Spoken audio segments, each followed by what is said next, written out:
प्रभात के साथ कुछ बहुत बड़ा हो चुका है और इस बार कहानी में आने वाला है ऐसा ट्विस्ट जो पूरी कहानी को बदल कर रख देगा। देव अभी भी यही मानकर बैठा है कि उसके बापू सा यानी प्रभात करिश्मा के कब्जे में हैं। उसे लगता है कि करिश्मा ने प्रभात को कहीं छुपा कर रखा है और वो किसी भी समय उन्हें सामने ला सकती है। लेकिन दोस्तों, असली सच्चाई कुछ और ही है, क्योंकि प्रभात करिश्मा के शिकंजे से निकल चुका है। जी हां, आपने बिल्कुल सही सुना। प्रभात अब करिश्मा के पास नहीं है। वो मौका मिलते ही वहां से भाग निकलता है, लेकिन उसकी हालत बहुत खराब होती है। असल में करिश्मा ने प्रभात को एक सुनसान घर में कैद करके रखा था। वहां पर उसे पूरी तरह बंद कर दिया गया था ताकि कोई भी उसे ढूंढ ना सके। लेकिन कहानी में आता है बड़ा मोड़, जब प्रभात किसी तरह वहां से निकलने में कामयाब हो जाता है। हालांकि उसके पैर में चोट लगी होती है, जिसकी वजह से वो ठीक से चल भी नहीं पा रहा होता। हर कदम पर दर्द, हर पल डर, लेकिन फिर भी वो हिम्मत नहीं हारता और यही उसकी सबसे बड़ी ताकत बनती है। वहीं दूसरी तरफ करिश्मा को इस बात का अंदाजा ही नहीं होता कि प्रभात भाग चुका है। वो अभी भी यही सोच रही होती है कि सब कुछ उसके कंट्रोल में है। लेकिन जैसे ही उसे सच्चाई का पता चलता है, उसके पैरों तले जमीन खिसक जाती है। वो पूरी तरह घबरा जाती है, क्योंकि अगर सच सामने आ गया तो उसका सारा खेल खत्म हो जाएगा। और यही वजह है कि करिश्मा एक नया प्लान बनाती है। वो सबके सामने झूठ बोलती है और ये दिखाने की कोशिश करती है कि प्रभात अभी भी उसी के कब्जे में है।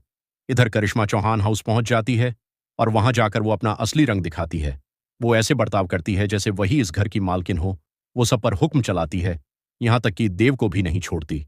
देव को सबके सामने नीचा दिखाती है, उसे धक्का देती है और जमीन पर गिरा देती है। ये देखकर पूरा परिवार हैरान रह जाता है। लेकिन सबसे बड़ा सवाल अब भी वही है, प्रभात आखिर है कहां? तो दोस्तों, कहानी यहीं पर और भी दिलचस्प हो जाती है। भागते वक्त प्रभात के साथ एक बड़ा हादसा हो जाता है। उसके सिर पर जोरदार चोट लगती है और इसी वजह से उसकी याददाश्त चली जाती है। जी हां, प्रभात सब कुछ भूल जाता है। वो ये तक भूल जाता है कि वो कौन है, उसका परिवार कौन है और उसका घर कहां है। अब वो पूरी तरह अकेला है। ना उसे अपनी पहचान याद है, ना ही अपना अतीत। इसी बीच पुलिस को प्रभात मिल जाता है।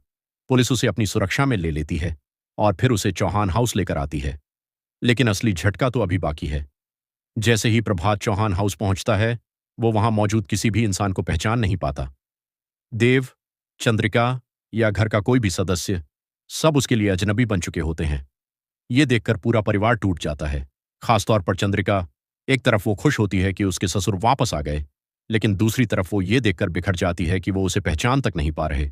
उसकी आंखों में आंसू आ जाते हैं, क्योंकि जिस इंसान का वो इतने दिनों से इंतजार कर रही थी, वो अब उसके सामने है, लेकिन फिर भी उससे दूर है। वहीं दूसरी तरफ करिश्मा की सच्चाई अब धीरे धीरे सामने आने लगती है, क्योंकि जैसे ही प्रभात पुलिस के साथ चौहान हाउस पहुंचता है, करिश्मा का झूठ खतरे में आ जाता है। अब सवाल ये है, क्या करिश्मा का झूठ सबके सामने आ जाएगा? क्या वो फिर से पुलिस की गिरफ्त में जाएगी? और सबसे बड़ा सवाल, क्या प्रभात की याददाश्त वापस आएगी? अगर उसकी याददाश्त वापस आती है, तो करिश्मा का सारा सच एक पल में सामने आ जाएगा। लेकिन अगर ऐसा नहीं हुआ, तो करिश्मा को एक और मौका मिल जाएगा अपने झूठ को छुपाने का। अब आने वाले एपिसोड्स में आपको देखने को मिलने वाला है जबरदस्त ड्रामा, इमोशंस और बड़े बड़े ट्विस्ट। जहां एक तरफ सच्चाई बाहर आने की करीब है, वहीं दूसरी तरफ याददाश्त का खेल कहानी को और भी उलझाने वाला है। तो आप इस बड़े ट्विस्ट के लिए कितने एक्साइटेड हैं? क्या आपको लगता है कि प्रभात जल्दी अपनी याददाश्त वापस पा लेगा, या फिर करिश्मा फिर से जीत जाएगी? अपनी राय हमें कमेंट में जरूर बताइए। वीडियो को लाइक और शेयर करना बिल्कुल ना भूलें और ऐसे ही लेटेस्ट अपडेट्स के लिए जुड़े रहें हमारे चैनल AF स्टार न्यूज के साथ।